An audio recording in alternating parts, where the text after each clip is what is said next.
Another day, another jolt that shakes the WNBA. Fans are gripping their jerseys in shock at this one. There is more to the recent rumors reverberating in league circles than meets the eye. These are the kinds of rumors that keep executives in the front office up at night. Are Caitlin Clark and the Indiana Fever truly getting ready to trade? There is a ton of conjecture on the internet, and it all began with one shocking piece written by insider Scott Agness. He made a suggestion in it that nobody was prepared to hear.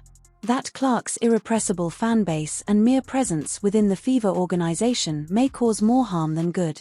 Consider the lady who brought a franchise back to life on her own. From being irrelevant is now portrayed as an issue.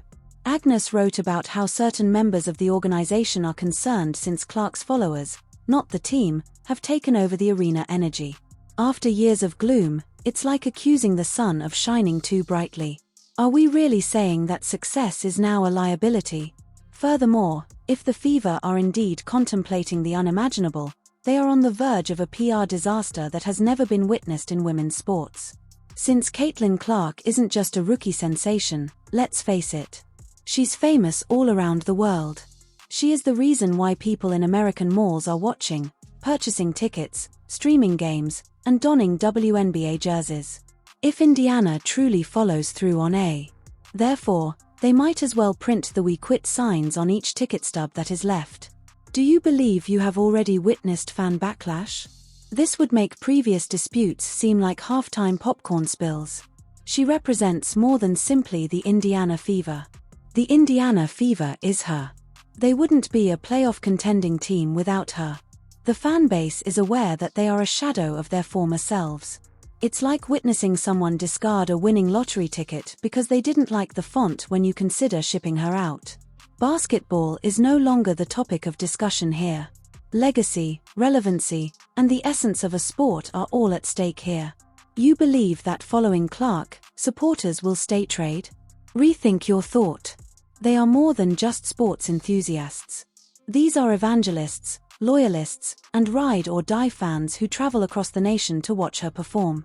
What jersey she wears is irrelevant to them. Her presence on the court matters to them. You're losing more than just your best player if Clark leaves. Throughout the entire movement, you are hitting eject. In Gainbridge Fieldhouse, you'll hear more applause and echoes. Furthermore, that is a promise rather than a forecast. It's absurd beyond imagination to believe that the Fever brand could survive Clark's departure. Indiana Fever games felt like open gym runs prior to her arrival. Low turnout, diminished enthusiasm, and hardly a mention on the national stage. It's standing room only after Clark. She transformed them into a trivia game. Turn a query into a major event. From viral headlines to boring stuff. It is pure illusion to act as though that kind of momentum can simply be replaced with a gritty rebuild vibe. Her value cannot be matched by any trade package in the cosmos. Not even close. Future stars, bench players, and picks. When you lose the one individual who makes your franchise important, none of it matters. It's similar to exchanging Beyoncé for a demo tape from the garage band. She is SportsCenter. She is not just on SportsCenter. Every picture she takes becomes popular on ESPN, TikTok, and your grandmother's Facebook page. However, some members of that organization believe that the Fever rather than Clark is the primary draw. As though the logo, color palette, Indiana alone is enough to attract 17,000 yelling supporters each night. They aren't. Spoiler warning. Clark is Mickey Mouse, and this is Disneyland. You lose her, and all you're left is a fancy parking lot with churros. We must not overlook her accomplishments on the floor. Buzzer beaters, trash talk, and logo threes make home crowds hostile for opponents. In addition to being fantastic, she has been vilified in the best manner, a hero to supporters, a villain to opposing teams, and a ratings powerhouse the league has never seen. The players are aware of it as well. When Sophie Cunningham was in Phoenix, she acknowledged it. For the sole purpose of bringing her down, teammates were vying for Clark. However, it says volumes about the jealousy brewing beneath the surface that they felt compelled to belittle a novice. Clark didn't request attention. She merited it. And everybody who ever undervalued her is now blinded by that glare. Let's discuss money. The kind of money that makes investors happy and executives perspire. Indeed, Caitlin Clark was in charge of 45% of the WNBA's total broadcast value during the previous season. Sales of merchandise skyrocketed by 500%. Before she had participated in a professional game, her jersey was the best. That person isn't a player. In sneakers, that is an economic miracle. Let's discuss money. Not simply ticket costs or salary cap amounts, but the kind of money that changes complete business plans, reallocate advertising funds, and force Fortune 500 firms to rush to associate their names with a single participant. Caitlin Clark is doing more than just attracting spectators to the arena. She is bringing whole sectors of the economy into the WNBA. The Indiana Fever's pick and rolls aren't the reason for the deluge of corporate attention across industries like sportswear, fast food restaurants, airlines, and sneaker giants. Clark's ability to print money with each dribble is the reason. We're talking about a woman who had basketballs from Wilson, Gatorade, and Nike vying for her attention before she ever played a professional minute. Records were already being broken by her pre-draft zero deals. However, after she joined the WNBA, it wasn't one step. A launch took place. No player was drafted by the Fever. They purchased a cost-effective engine with worldwide horsepower. Additionally, they're not simply forfeiting a postseason chance if they move her. Generational wealth is being lost. Broadcast networks are aware of it. The number of viewers increases by hundreds of thousands, if not more, when Clark's games are planned. After she joined, Lead Pass's subscription grew at an extraordinary rate, transforming the once specialized service into a must-have sports package. Sponsors jumped at the chance to be pitched. They arrived by knocking. The number of corporate events at arenas has doubled. Impressions on social media have tripled. All things considered, brand involvement has exploded. Caitlin Clark is the one person they all have in common. Not to mention the merchandise. Her jerseys are among the best-selling in the WNBA. They were on par with NBA rookies. Number 22 jerseys were not able to be kept in stock by stores. Wait lists were used by internet merchants. Clark-driven fan enthusiasm was increasing foot traffic for clubs that had nothing to do with the Fever. This was not typical. This was amazing. She wasn't a quiet entry into the league. The economic model was revised by her. Now consider this. What sort of sport or franchise would give up its most lucrative asset in decades? This isn't a team unloading an old star or cutting peril. This franchise offers a once-in-a-lifetime opportunity to experience cultural and financial hegemony. Furthermore, trading it seems more like sabotage than strategy. This isn't a basketball choice. A boardroom gaffe is just waiting to happen. She is viewed as she is in the corporate world. An international representative of the contemporary WNBA. Indiana is not seen by major brands. They notice Caitlin. They don't give a damn about who is painting or setting screens. They want the post-game quotes, the name, the likeness, and the viral moments. The true value is found there. And unless you're totally detached from reality, you don't throw it away. Clark always carries economy with her when she puts on her shoes. The prices of ticket scalpers are raised. Suppliers increase their stock by threefold. Local lodgings fill up quickly on game day, restaurants close to the arena are open. Demand for Uber is up. Sports are no longer the exclusive topic of discussion here. Event economics is what it is. Clark games are experienced rather than merely viewed. These are cultural events that have a tangible effect on GDP. As well as the Fever. Since day one, they have been cashing those checks. They have benefited from being the team that selected the new face of basketball, not simply women's basketball, in terms of media rights to ticket sales. Basketball time. It wouldn't be a loss to trade her. It would be considered a throne abdication. Consider how quickly this surge occurred. The Fever were having trouble drawing 5 figures in the stands less than a year ago.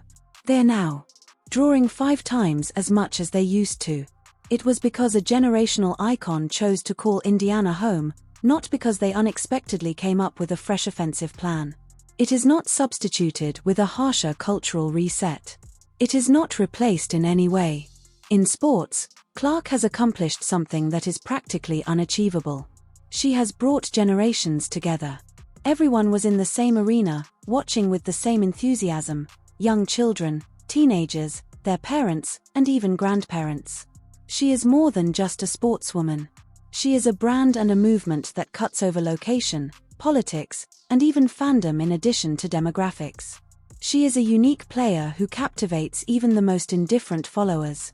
Do you wish to discuss ROI? Just Clark's presence has improved the Indiana Fever's standing as a team. The value she creates is co-level productivity, even though her contract may appear to be a rookie deal on paper. She does more than just generate income. She makes everyone around her feel better. More sponsorship deals are given to players. More TV time is given to opponents. Colleagues are given larger platforms. Value like that cannot be replaced. These days, teams aren't solely judged on their wins and losses. Influence, market reach, and cultural cash are used to evaluate them. And Caitlin Clark is the only one who brings more of it to the table. It would be equivalent to Netflix canceling their #1 show in the middle of the season to trade her.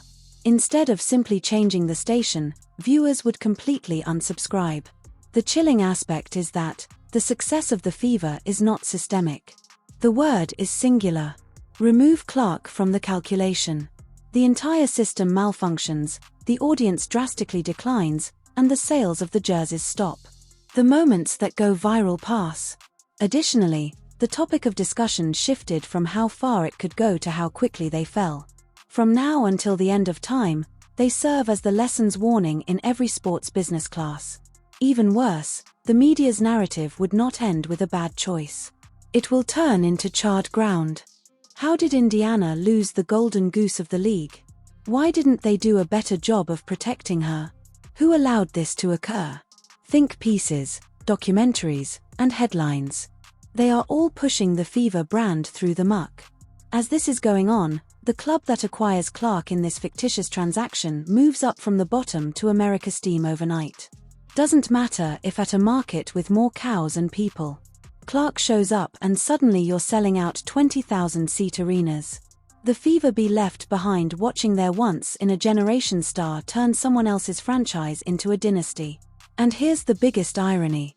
Clark's success is what made this conversation possible in the first place. Her impact is so massive, so undeniable that the idea of how we keep up with her has now morphed into should we move on? That's not strategy. That's fear disguised as forward thinking. And it's a dangerous mindset because Clark is in phase. She's not a flash in the pan. She's a foundational piece of what the future of this league looks like, not 5 years from now. Today, every team in the league would trade their entire starting five for her. That's not hyperbole. That's market value. So, if the Fever can't recognize that, they deserve to lose her and everything she brought with her. Now, imagine choosing to walk away from that. Imagine some boardroom of suits deciding that long-term team culture matters more than actual success. It would be like Apple firing Tim Cook and replacing him with a blender. You don't trade a generational brand builder because a few veterans feel salty about their shrinking spotlight. That's not leadership. That's lunacy. Even if the Fever win a title without her playing most of the season, people will always put an asterisk on it. They'll say, Clark missed most of the regular season. It doesn't count. That's the double-edged sword of having a superstar when she's missing. Her absence is all anyone talks about when she's present. She elevates everything around her. Either way, she's the center of the conversation. And that's why her fanbase is so powerful. They're not tuning in for team loyalty or conference standings. They're tuning in for her. She could be playing with scarecrows and still sell out arenas. She could be on a team with 1 scoreboard, 2 working players, and 0 playoff hopes, and continue to rule the news. That cannot be duplicated. The only options are to ride it or destroy it. In some way, the Fever is acting as though it is too heavy to bear while sitting on gold. They are not making a wise business move if they trade her. Their own empire is being destroyed by fire. Furthermore, the consequences will go beyond irate fans and negative publicity. It will not matter. Sponsors will retreat. TV crews will change their route. More quickly than a mid-season collapse, ticket sales will plummet. Caitlin Clark is more than simply a quick fixer. The needle is her. She controls revenue, determines ratings, and changes the cultural dialogue. However, there are those who wish to evict all of it. It is not just self-destructive but also short-sighted. She is the reason why the league is flourishing, not simply a team. It is impossible to educate this type of magnetism. It cannot be redrafted. And you absolutely cannot trade it without facing repercussions. In women's basketball, Clark is creating something that has never been done before. A walking revolution, a movement in a jersey, or a worldwide brand within a domestic league. The Fever believe they are in charge of a team. In reality, they have a lightning bolt in their hands. And they're thinking about tossing it into the sea. They get closer to catastrophe each time they falter in their efforts to defend her, stay by her side, or simply recognize her worth. Additionally, the WNBA will never be the same if they make the unimaginable trade of Caitlin Clark. Nor will they. Let's be crystal clear about what's involved. This is more than just a tale of a squad and its best player. It concerns a cultural flashpoint that is currently changing women's sports. This change is being sparked by Caitlin Clark. She is the reason why the WNBA is at last being discussed in boardrooms, barbershops, and on the bleachers. In addition to losing a talent, the Indiana Fever would be violating the very momentum that made the league significant if they were to cast her loose. The fact that Clark isn't asking for preferential treatment only serves to highlight how ridiculous this is. She hasn't gone rogue. She hasn't stirred up drama. All she's done is show up, lace up, and show out. She's carried the burden of the league's rising expectations with grace and still dropped 30-foot daggers like it's just another day at the office. And yet somehow the narrative is being flipped to make her the problem. That's not just disrespectful, it's delusional. It's almost poetic in the most tragic way imaginable. A player arrives, transforms entire league, elevates everyone around her, and then becomes a scapegoat for her own success. This is how you lose stars. This is how you alienate fans. This is how you take a golden opportunity and light it on fire just to warm your hands with a little false pride. The world will understand if they exchange her. Growth is only acceptable up until it causes discomfort. Furthermore, we shouldn't act as though the fury on social media would be the only reaction. Let's chat about boycotts. We are discussing arenas that are empty. We're talking about sponsors quitting sooner rather than a poor Shark Tank investment. This is the type of decision that is notorious. Not only in the realm of sports, but in any discussion concerning how organizations squander their opportunity to change. Clark is that moment because, although some Indiana residents may be happy to pursue incremental advancement, Clark is spearheading a revolution that the rest of the globe is ready for. She doesn't just belong in the WNBA. The WNBA belongs to her. And if the Fever don't want to be part of that future, someone else will, and that someone else will thrive. While Indiana becomes a footnote in the greatest comeback story women's basketball ever almost told. So here's the final word. You don't trade magic and expect the show to go on. You don't silence a thunder and still expect lightning to strike. Caitlin Clark is the epicenter of a seismic shift that's bigger than Indiana, bigger than the WNBA, and bigger than any fear-based decision. If the Fever let her go, they won't just be losing a player. They'll be losing everything she brought with her. The future, the flames, and the fans. At that point, no reconstruction will be large enough to repair the damage they caused.